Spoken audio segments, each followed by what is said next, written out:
Namo Namaha Bhaktam Sarvesham Hartam Swagatam. Welcome back to the channel Sanskrit Sopanam. I hope you are doing great. I'm also good. And moving ahead in our Learning Sanskrit through Gita series, today we'll be taking up the 70th shloka from the second chapter of Bhagavad Gita.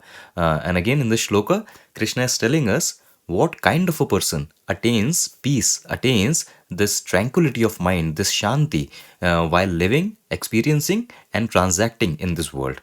So it's like a secret he's giving us, so that we can know it, we can understand it, and then we can aspire to achieve it. Okay, so what is it Krishna wants us to know, and what we can learn from Sanskrit point of view? All this we will cover. So without wasting any more time, let's quickly dive in today's video. Okay, so this is the 70th shloka.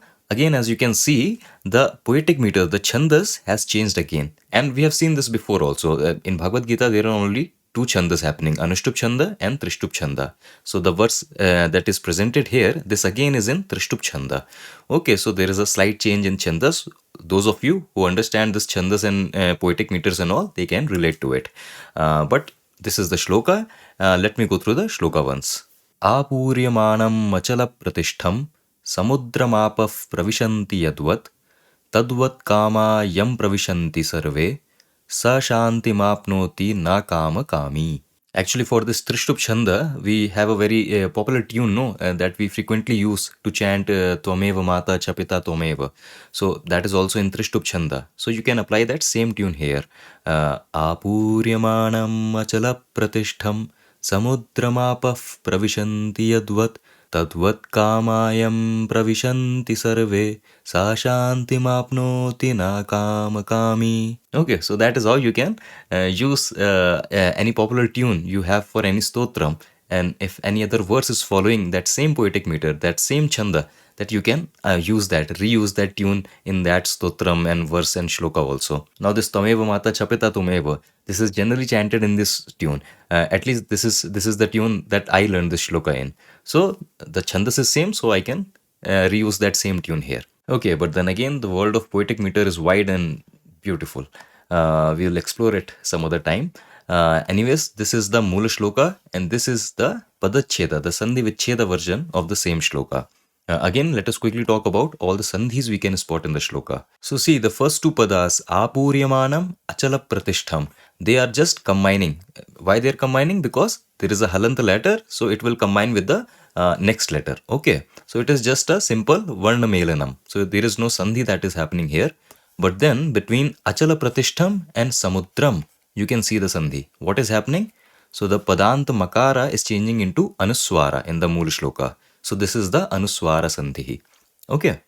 Then again, if you move on, Samudram Apaha, again it is a simple Varna Melanam. So there is no Sandhi per se, it is a simple Varna Melanam. Okay, then we can spot a Sandhi between Kamaha and Yam. What Sandhi is this? So this is Visarga Lopa Sandhi. The Visarga which is following a Dirgha A. If that Visarga is followed by a soft letter. Okay, so yeah, this is a soft consonant. So in that case, Visarga Lopa happens. So Kamahayam, this is Kamayam, Visarga Lopa Sandhi. Okay, then we can also spot Visarga Lopa Sandhi here. Saha Shantim. Okay, so this particular Sandhi is specific to these two padas, Saha and Eshaha. And Sandhi is like if after Saha or Eshaha, you have any letter in Sanskrit except Raswa A. So after Saha or Eshaha, if you have any letter in Sanskrit, the only exception is Raswa A. Okay, the short A. So if that is the case, then Visarga Lopa happens. So actually, almost all the time Visarga Lopa will happen. Only exception is Raswa A.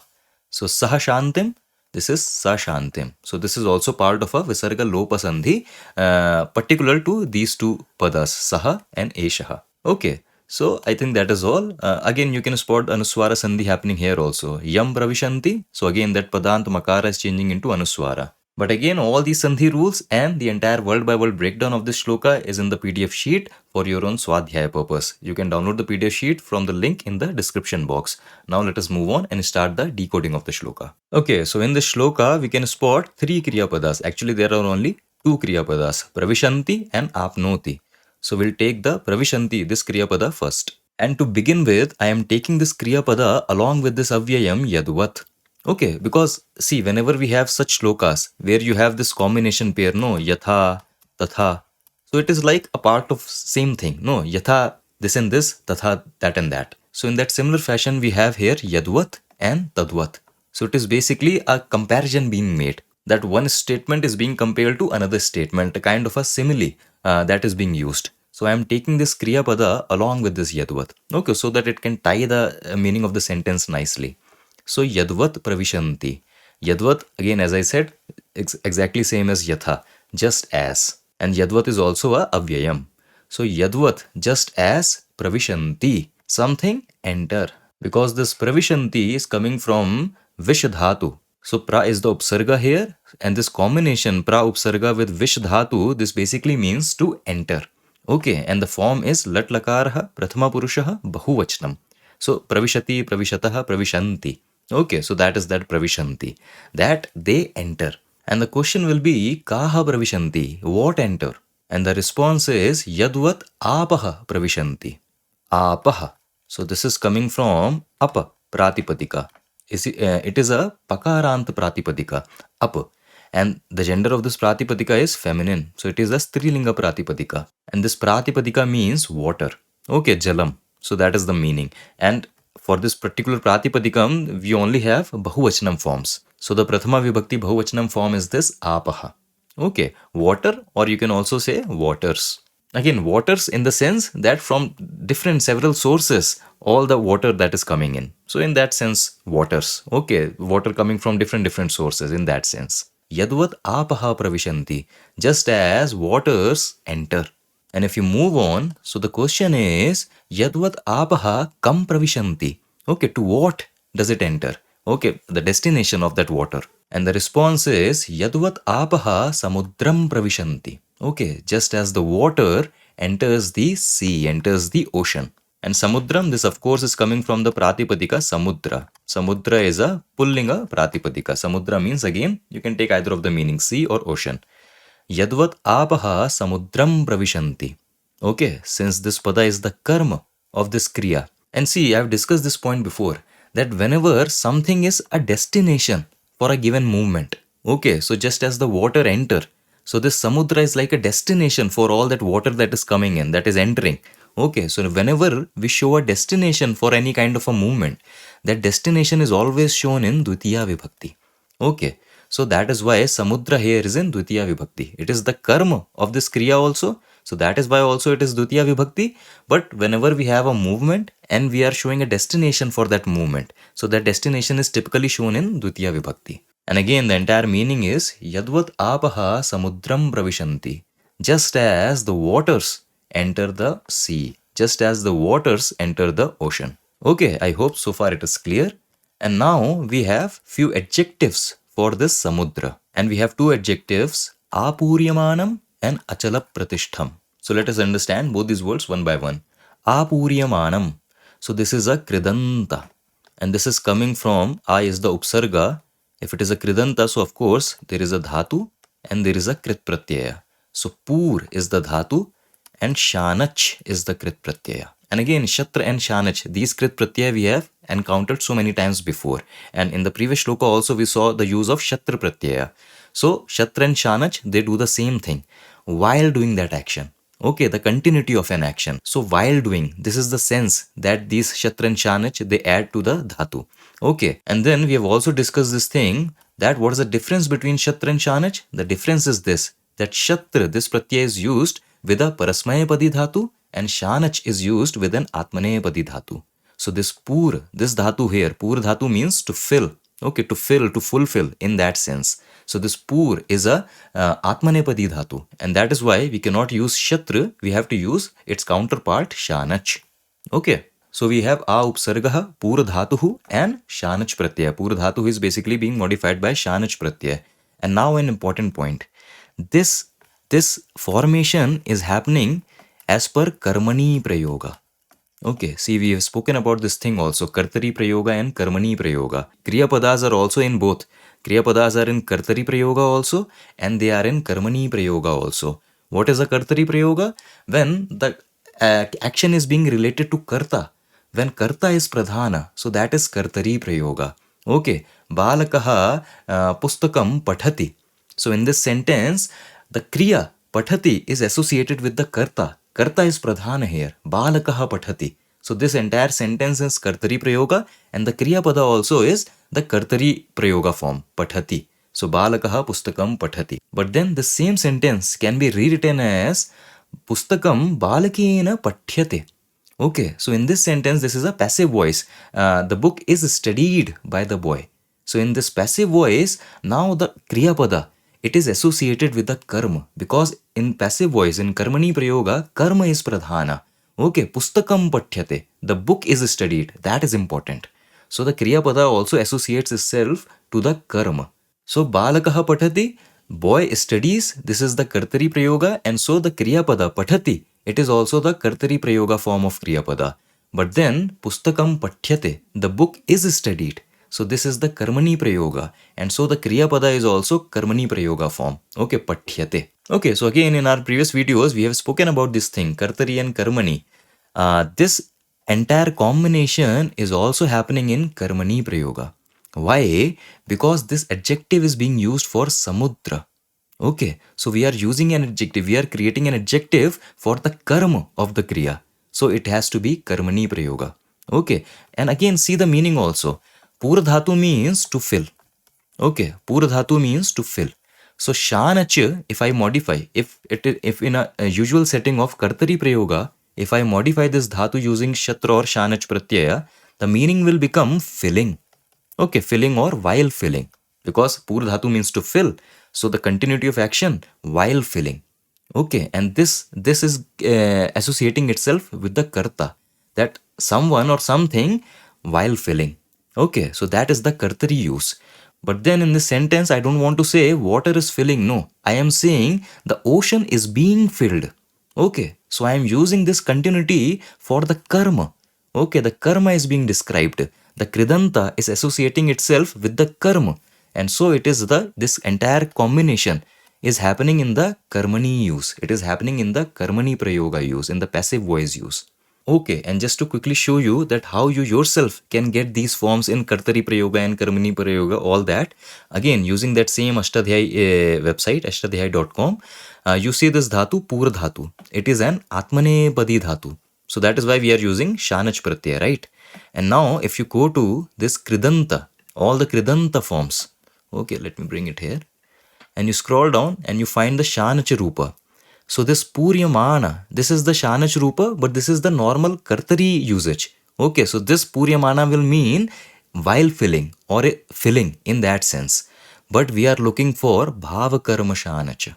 Okay, the Bhave Prayoga or the Karmani Prayoga. So we are looking for this form. So the form looks the same, but we are using this Karmani Prayoga. Why? Because we are not saying is filling. We are not associating the Kridanta with apaha, water. No, we are associating the Kridanta with the karma, samudra. That samudra is being filled. Samudra is getting filled in that sense. And so we are taking this Karmani Prayoga Rupa. Okay, Puryamana. Okay, so I hope this entire thing, that why we are taking this combination as the Karmani Prayoga, as the Karmani usage, I hope this entire thing is clear. Okay, so A plus Pura dhatu modified using Shanach Pratyaya, we get the Pratipadika Puryamana. This is the Pratipadika. Again, with A upsarga, we have A Puryamana. And since this adjective is being used for Samudra, so it will take the same Linga Vibhakti Vachana Rupa.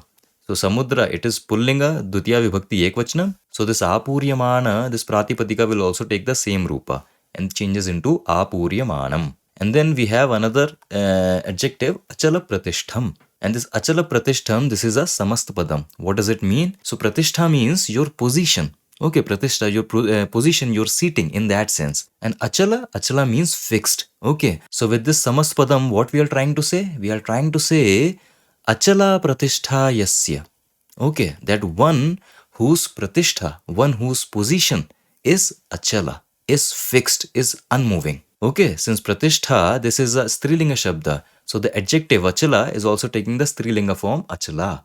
Okay, but this Samaspadam is giving this sense that Achala Pratishtha Yasya, that one whose Pratishtha, one whose position is Achala, is unmoving. So again with this adjective, we are referring to Samudra as unmoving, as unshaking or undisturbed in that sense. Because Achala Pratishtha Yasya, Saha, such a thing can be called as Achala Pratishtha. Again, being used for samudram, so it will take the same Dutiya Vibhakti Ekvachanam Rupa Achala Pratishtham. Okay, so Yadvat Apaha, just as the waters from all different streams, all different rivers, Samudram Pravishanti enters the ocean, which is Apuryamanam, which is being filled, which is continuously being fed, but remains Achala Pratishtham, but remains unmoving. Okay, so I'm adding this yet just to tie up the meaning nicely, but that is the sense that we are getting out of this shloka. That just as waters from all different sources, it enters the sea, it falls into the sea, it falls into the ocean, which is being filled. Because all the water is falling into it, so that ocean, that sea is continuously being fed. It is continuously being fed, but still, when you look at sea or ocean, it remains unmoving. It looks undisturbed. It looks unmoving. Okay, so that is the sense this entire first line is giving. Okay, and again, because Krishna is using this yadvat tadvat, he's making a comparison that just as, even so. What is the comparison, to whom that comparison is being made, that we will see further in the shloka. So I hope all these padas up till now, they are clear. So now let us move on and see the next pankti of the shloka. So tadvat means just like tatha, it means even so. And pravishanti we have already seen that they enter. Tadvat is an avyayam, pravishanti, this kriya pada we have already discussed earlier. Now tadvat kaha pravishanti. And now Krishna is saying tadvat sarve kamaha pravishanti. Sarve kamaha, all the desires. Kamaha, this is coming from the Pullinga Pratipadika kama. Okay, and in Prathama Vibhakti Bahuvachanam, kamaha. So that is the Prathama Vibhakti Bahuvachanam Rupa. Prathama Vibhakti, why? Because it is the karta of this kriya, pravishanti. The desires enter. Okay, and sarve, so I am using this pronoun sarva. Sarva means all. This pronoun is pointing to kama, so it is also taking the same rupa. In Pullinga, Prathama Vibhakti Bahuvachanam. So sarve. So tadvat sarve kamaha pravishanti. Even so, all the desires enter. Okay, so earlier it was yadvat apaha pravishanti. Just as the waters, they enter. Now he is saying tadvat sarve kamaha pravishanti. Even so, all the desires, they enter. Okay, so if we move on, so again the question will be, they enter where? They enter to what? And Krishna says, tadvat yam sarve kamaha pravishanti. Yam, this is coming from the Pratipadika yad. And yad means one who. Okay, and this yam, this is the Dutiya Vibhakti Ekvachanam Rupa. Again, compare it with the first pankti. Yadvat apaha samudram pravishanti. Just as the waters enter the ocean. So samudra there was the karma of this kriya. And here this arbitrary person, one who. This is the karma of this kriya. So tadvat yam sarve kamaha pravishanti. Even so, one in whom all the desires enter. Okay, so Krishna is using an arbitrary person to demonstrate a point. And so I am asking this question, saha kaha. Okay, that okay, just as the waters enter the ocean, which is continuously being fed but still remains undisturbed. So tadvat, in that same fashion, one in whom all the desires enter. Okay, so one in whom all the desires enter. So this arbitrary person, what about him? Saha kaha? That is the question. And Krishna is now completing the sentence and saying, Saha shantim apnoti. That such a person, Saha, such a person, apnoti, he attains shanti. He attains peace. Okay. Apnoti, this is coming from apadhatuhu. Apadhatu means to obtain. Okay. And apnoti, this is the latlakarha prathama purusha ekvachanam rupa. We have seen this rupa, this kriya padam so many times before. So, saha apnoti, he obtains. And he obtains what? So, shanti. The pratipadika is this, ikaranta strilinga shabda shanti. And because it is the karma of this kriya, that he obtains peace. So, this is Dutiya Vibhakti Ekvachanam Rupa. Saha shantim apnoti. He attains peace. Okay, so I hope this entire sentence and this sentence, how it is being compared with the first sentence, I hope that is clear. Again, we will see when we do the Anvaya and the Anuvada. But I hope all these padas, they are clear so far. There is one more bit that is left, and that is this na kama kami. Basically, Krishna is concluding this statement with this one more information, na kama kami. Okay, that one in whom all the desires, they enter. And how they enter? In the same fashion, the water enters the ocean. Okay, what is peculiar about that? That water enters the ocean It is continuously feeding the ocean, but still the ocean remains undisturbed. So in that same fashion, one in whom all the desires enter, such a person shantim apnoti, such a person attains peace. And he's concluding that statement by saying na kama kami, that such a person attains peace, but kama kami he does not. Okay, what is this kama kami? So this is coming from the pratipadika kama kamin. Okay, this again is a samastpadam. See, kama means desire.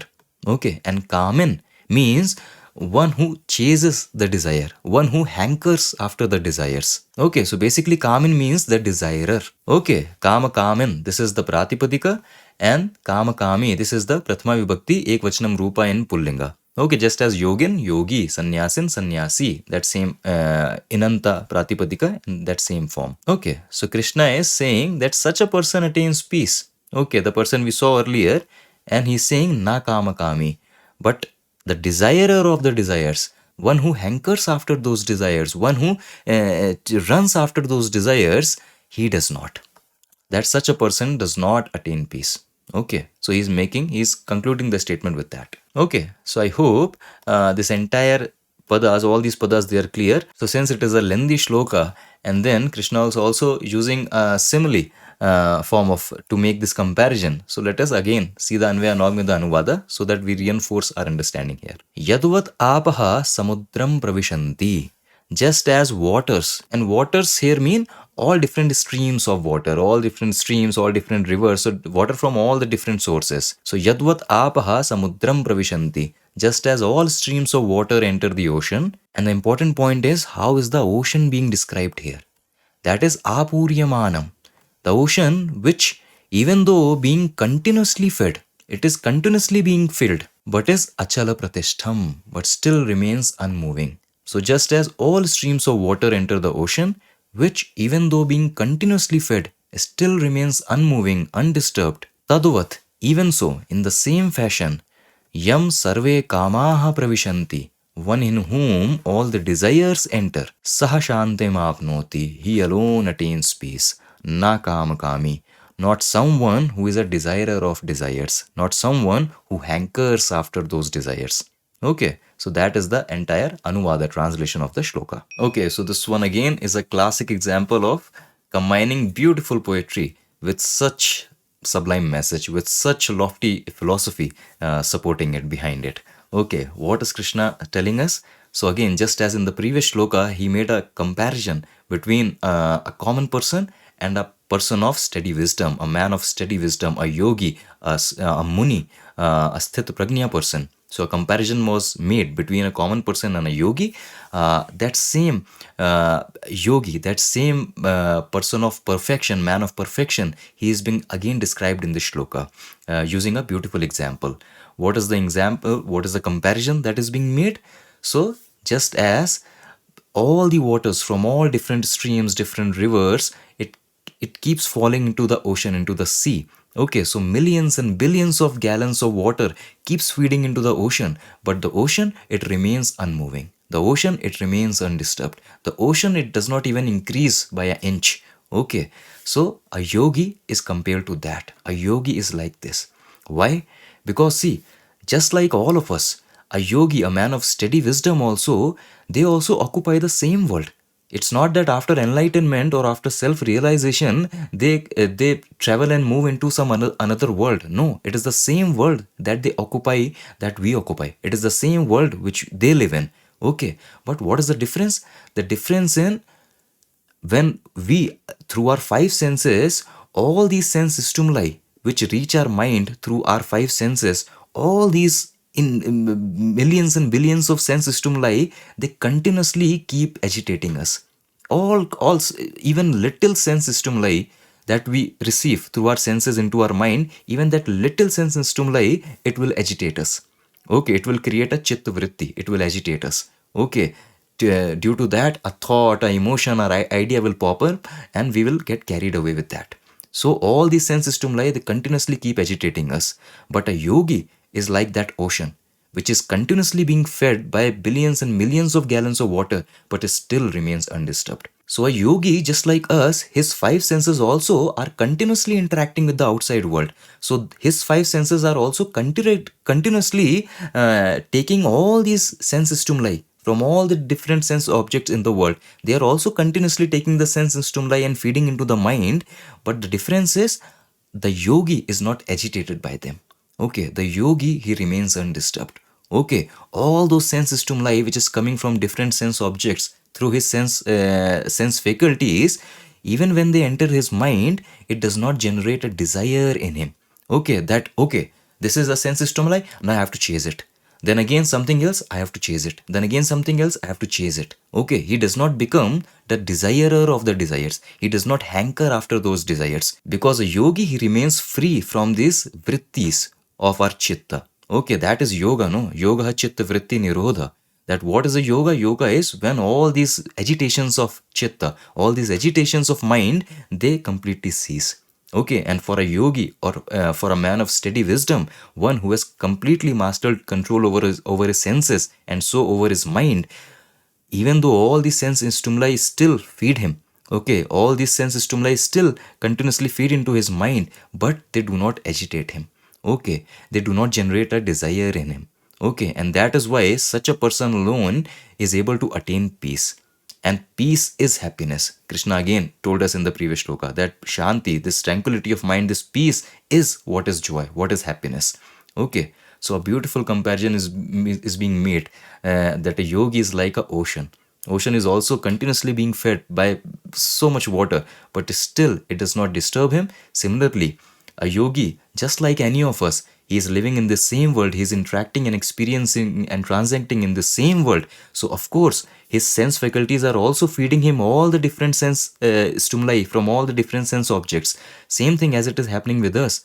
But for us, we keep on chasing after them. We because we don't have control over our senses, so each of these sense stimuli, they generate a new desire.